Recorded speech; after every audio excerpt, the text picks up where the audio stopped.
अस्सलामुअलैकुम वरहमतुल्लाहि वबरकातुहू। बिस्मिल्लाहिर्रहमानिर्रहीम। ए पैगंबर सल्लल्लाहु अलैहि वसल्लम, छा तू उन मुनाफिकन खे न ॾिठो जेके दावा त कनि था त जेके तो ते नाज़िल कयो वियो आहे ऐं जेको तोखां अॻु में नाज़िल कयो वियो हो उन ते ईमान आणीनि था, पर संदन हाल उहो आहे जो पंहिंजा फैसला तागूत ॾे खणी वञनि था। हालांकि खेनि उन तागूत जे न मञण या इनकार करण जो हुकुम कयो वियो आहे ऐं शैतान त चाहे थो त उन्हनि खे गुमराह करे ऐं सिधी वाट खां तमामु घणो परे करे या थेड़े छॾे। ऐं जॾहिं उन्हनि खे चयो वञे थो त अचो उन ॾांहुं जेको अल्लाह नाज़िल कयो आहे ऐं पिण रसूल ॾांहुं जंहिंजी अताअत जो अल्लाह हुकुम कयो आहे, त तूं ॾिसंदे त मुनाफ़िक तोखां पिया बिल्कुलु लहराईंदा, यानी मुंहुं मोड़ींदा, कतराईंदा। पोइ संदन कहिड़ो हाल थिए थो जॾहिं संदन हथनि जी कयल कमायल अमलनि जी शामत या मुसीबत अचे, हथनि कड़के थी, पोइ ॾिसंदे त तो वटि अची अल्लाह जो कसम खणंदा ऐं चवंदा त असांखे तुंहिंजे फैसले खां इनकार न आहे, असांजो सवाइ भलाई ऐं ठाह या इस्लाह जे ॿियो को इरादो न हो।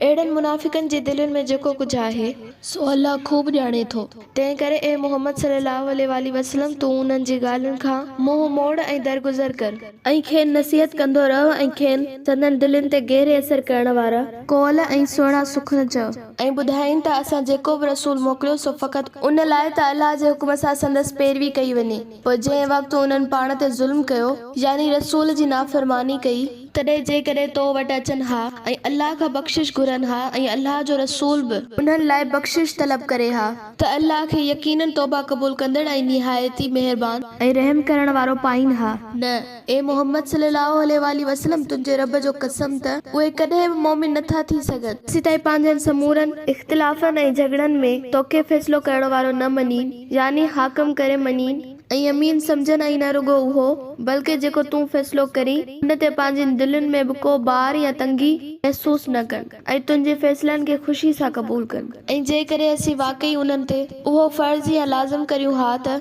पंहिंजो पाण खे क़त्ल कयो, लड़ाईअ में लड़ंदे जान ॾियो या पंहिंजे घरनि खां निकिरी ॿाहिरि थियो यानी हिजरत कयो, त उन्हनि मां के थोरा ई ईअं कनि हा। ऐं जेकॾहिं उहे कयल नसीहत ते अमल कनि हा त संदन लाइ तमामु बहितर थिए हा ऐं हक़ जी राह ते वधीक मज़बूत ऐं साबित कदमीअ जो कारण बि बणिजे हा। ऐं जेकॾहिं ईअं कनि हा त उन वक़्तु असां उन्हनि खे ज़रूरु वॾो अजुर ऐं सवाब बि अता करियूं हा ऐं ज़रूरु खेनि सिधो रस्तो बि ॾेखारियूं हा। ऐं जेके अल्लाह ऐं रसूल जी अताअत कंदा उहे उन्हनि सां गॾु हूंदा जिन ते अल्लाह इनाम कयो आहे, उहे नबियुनि, सिद्दीक़नि, शहीदनि ऐं सालिहनि सां गॾु हूंदा। ऐं उहे कहिड़ा न भला ऐं उम्दा संगती आहिनि, उहो अल्लाह जी तरफ़ खां वॾो फज़ल आहे ऐं बसि हर शइ खे चङी तरह ॼाणींदड़ लाइ अल्लाह काफ़ी आहे।